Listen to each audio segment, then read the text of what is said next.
Hey, I hope y'all are having a good day. And so we are in lesson 10 of the Giver. So to begin the lesson, this is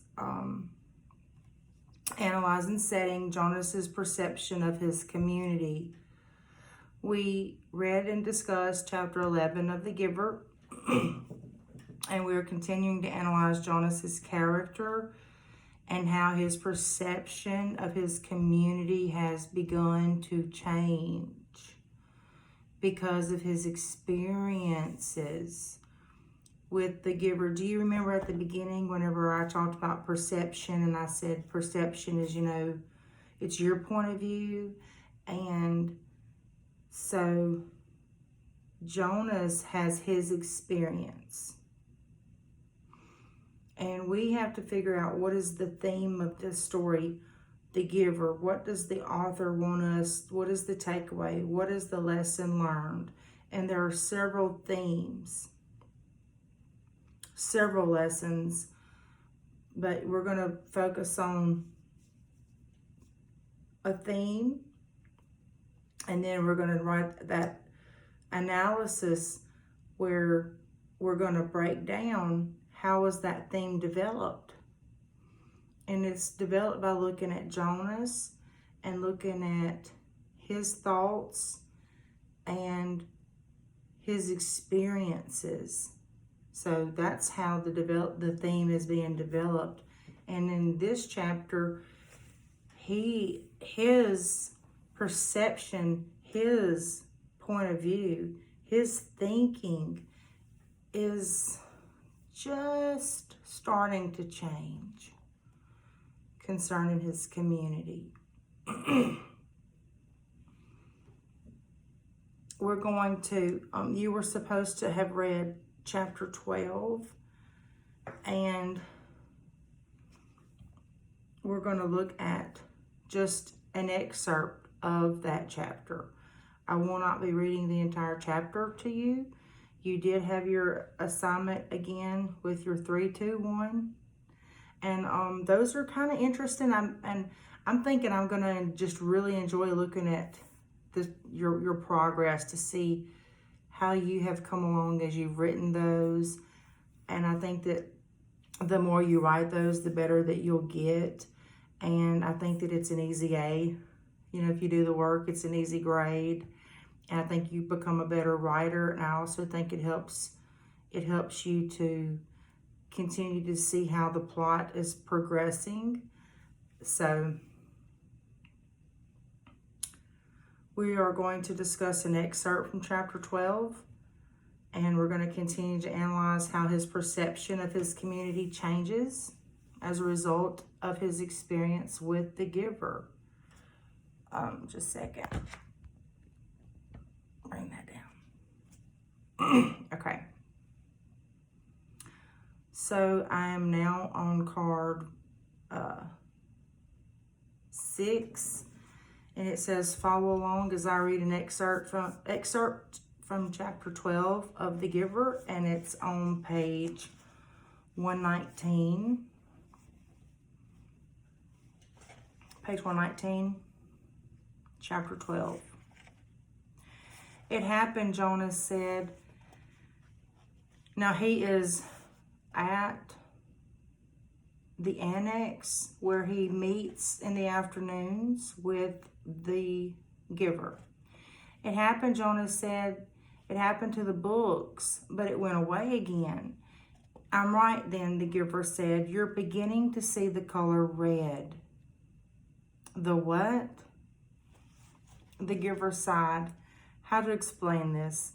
Once, back in the time of the memories, everything had a shape and size, the way things still do, but they also had a quality called color. There were a lot of colors, and one of them was called red. That's the one you are starting to see. Your friend Fiona has red hair. Quite distinctive, actually. I've noticed it before. when you mentioned Fiona's hair, it was that the clue that told me you were probably beginning to see the color red. And the faces of people, the ones I saw at the ceremony, the giver shook his head. No, flesh isn't red, but it has red tones in it. And there was a time, actually, you'll see this in the memories later, when flesh was many different colors. That was before we went to sameness. Today, flesh is all the same. And what you saw was the red tones. Probably when you saw the faces take on color, it wasn't as deep or vibrant as the apple or your friend's hair. The giver chuckled suddenly. We've never completely mastered sameness. I suppose the genetic scientists are still hard at work trying to work the kinks out. Hair like Fiona's must drive them crazy. Jonas listened, trying hard to comprehend. And the sled, he said, it had that same thing, the color red, but it didn't change, Giver. It just was. Because it's a memory from the time when color was. It was so, I wish language was more precise. The red was so beautiful. The giver nodded, it is. Do you see it all the time? I see all of them, all the colors. Will I? Of course. When you receive the memories, you have the capacity to see beyond. You'll gain wisdom then, along with colors and lots more.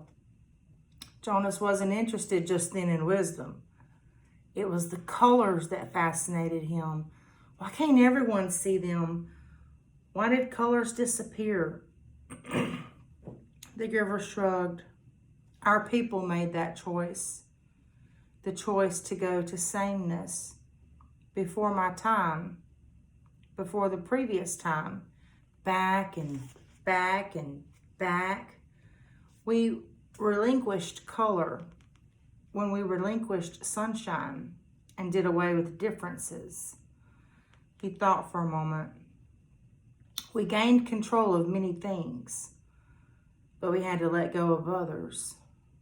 We shouldn't have, Jonas said fiercely.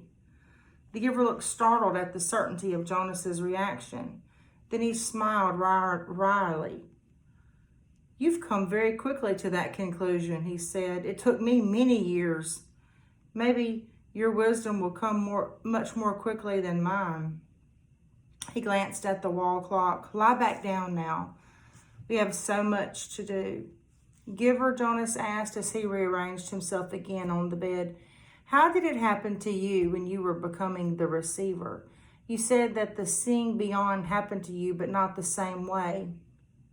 The hands came to his back. Another day, the giver said gently. I'll tell you another day. Now we must work. And I've thought of a way to help you with the concept of color. Close your eyes and be still now. I'm going to give you the memory of a rainbow. Okay.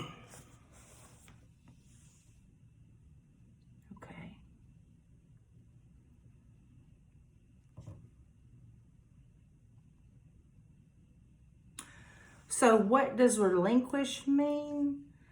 To give up something voluntarily. Okay?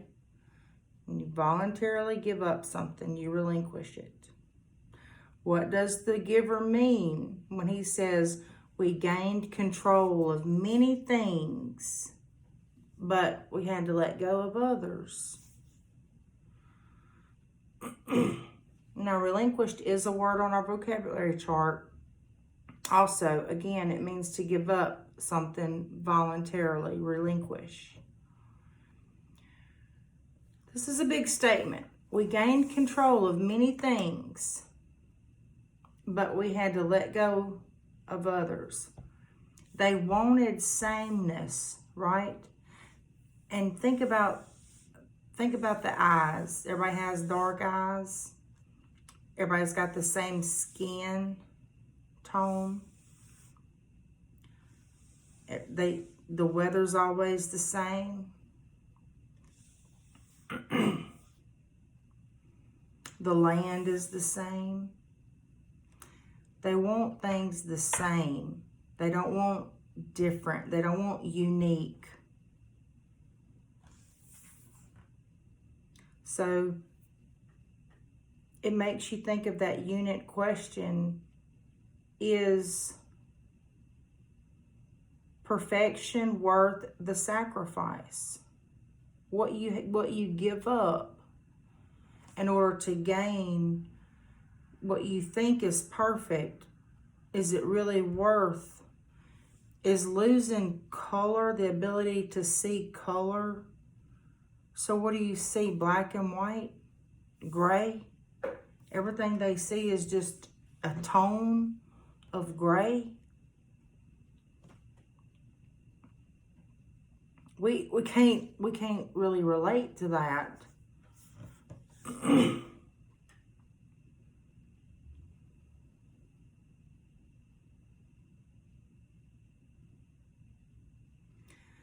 The community made the decision to give up color when decisions were made to go to sameness,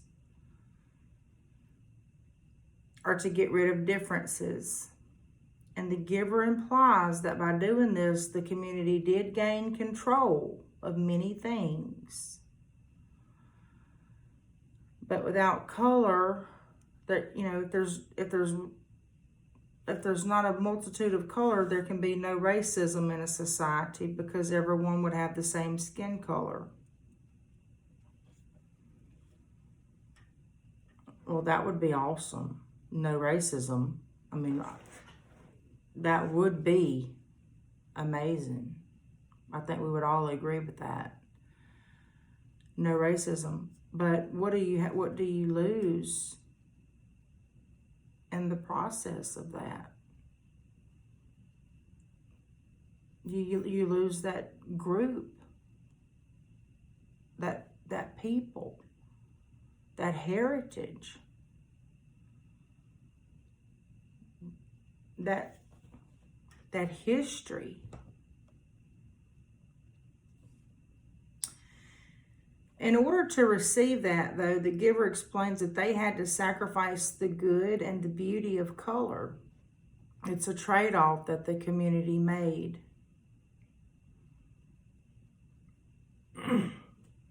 These are huge decisions with huge... The decisions were so big in this community. Yeah. Consider all that we have read thus far, and what has the community sacrificed for sameness? Now that is a loaded question.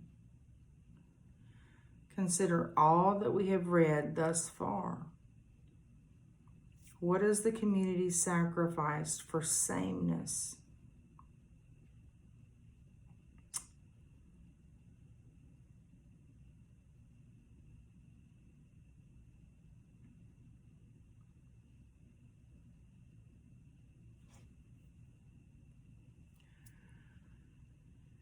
We're talking about a person's choice. We've talked about some of this.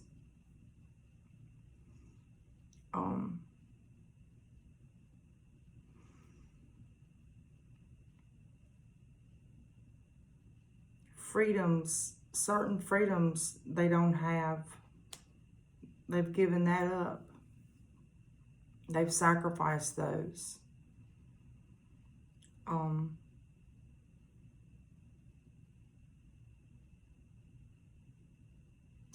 Families are assigned. Even the number.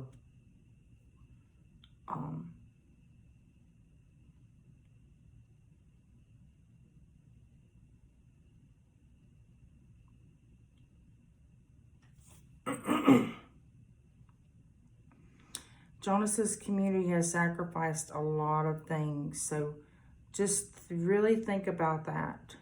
And think about where's the fun in the community? I feel like they've lost the ability to just have fun, real true joy and fun, and just really hanging out.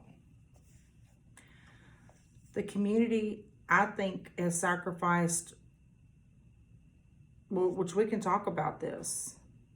I mean, by eliminating color, the community increases control and limits possible conflicts that could arise.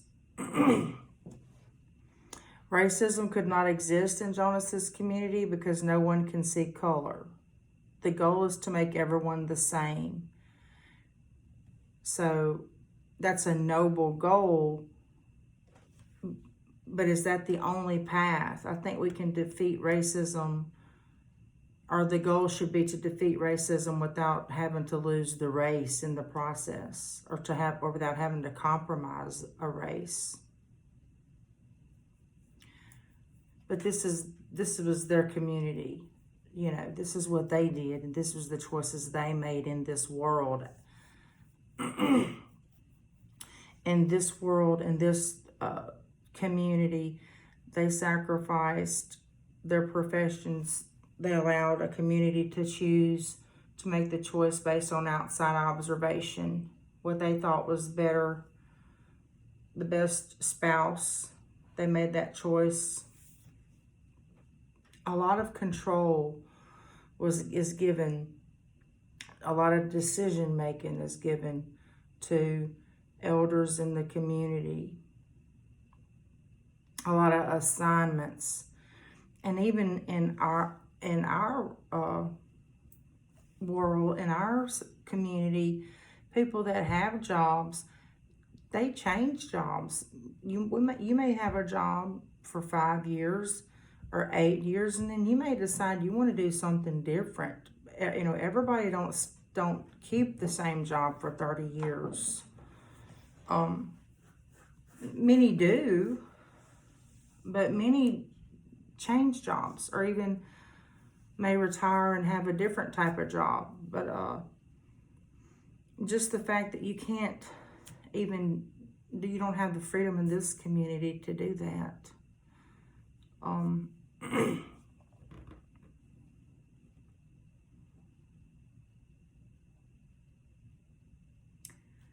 The community has sacrificed adventure and fun, unpredictability. They want things predictable. They definitely want things to be predictable. We learned that hills were made obsolete because they caused inefficiencies in transportation. The weather events like snow and sunshine are eliminated to prevent farming issues and transportation issues. So everything that, hey, we're going to take the hills, we're going to make everything smooth, so make it easier. We were taking a drive the other day, and it was like, is there any way this road could just be not so hilly? It's like, if you're driving and there are hills, the people that made the road did the best they could, but you have to go up a hill and down a hill if you're traveling through it on hills, like even from Gina to Whitehall, it's not a lot, but you're kind of doing this, along the way.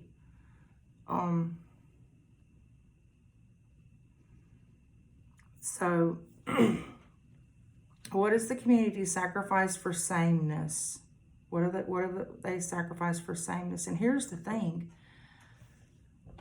just to remind you, the people that are in the community today don't realize what was sacrificed. The receiver of memory is the one who does.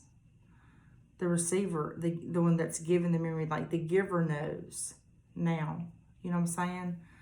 All of these people that are in that community, they don't know how things were 100 years ago or 200 years. They don't know. So they're just living life, and if you don't know, you don't know what you don't know, So we can tell what sacrificed, and the book tells us how things were, and but they don't really realize in the life that they're living how different things were from now and from earlier. So, what do differences have to do with instability? Cite textual evidence and or personal experience. That's card 9.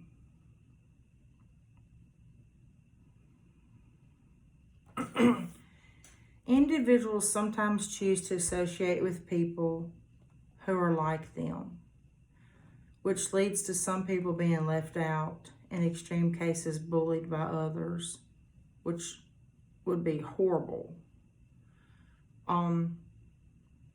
Differences can create conflict and tension. It shouldn't be that way, but it's true. It can happen and does happen sometimes.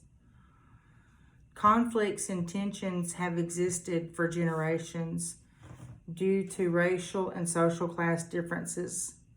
When people are different, they can create made-up hierarchies and assign rights, privileges, or status to one group versus another. Different beliefs or ethnic cultures often clash and result in war or violence. For example, different religious beliefs led to the Crusades, the justification of slavery, and current ongoing violence in the Middle East.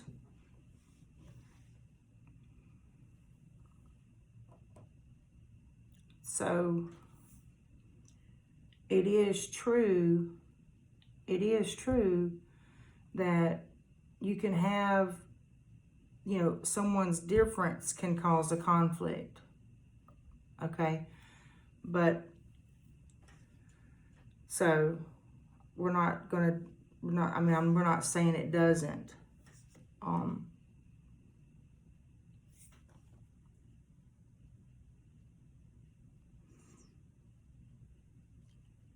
Cite textual evidence. What do differences have to do with instability? Cite text evidence or personal experience or personal experience. You can use any type of evidence from personal experience, which we know we talked about memory, or it can be your own or your family, your community, your world, or the whole world. You can go back and share examples. Differences have caused, sometimes they have to do with instability, and we can give examples of that, where there may be an uprising.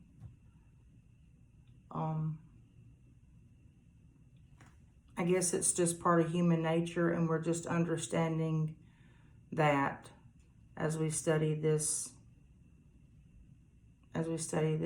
book and this community. So when we go to card 10, what do Jonas's community value? What does Jonas's community value? How is Jonas's perspective similar to and different from his community at this point?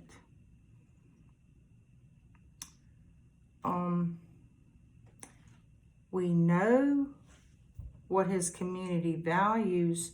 We knew what his community valued at the beginning, which was the rules, but we're learning from the giver what they value. So whenever it says, what does Jonas's community value? Based on his information from the giver, what does the community value? That's where you're going to say the community values sameness. The community values, the sameness.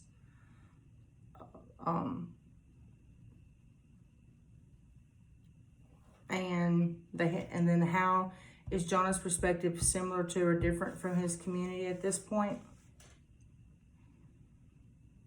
And he said, he said that he felt like they shouldn't have given up their ability to see color. And the giver agreed with him. You know, he said, you're right. It took me years to figure that out. So at this point, I think he thinks the community's wrong. What is he going to do about it? I don't know. But you'll just simply write that answer on your on that last question. That's card 10. And for card 11 is in this lesson, we read and discussed chapter 12 of The Giver. We're looking at Jonas's community. We're considering Jonas's perspective, how it is similar to and different from his community. At this point in the text. So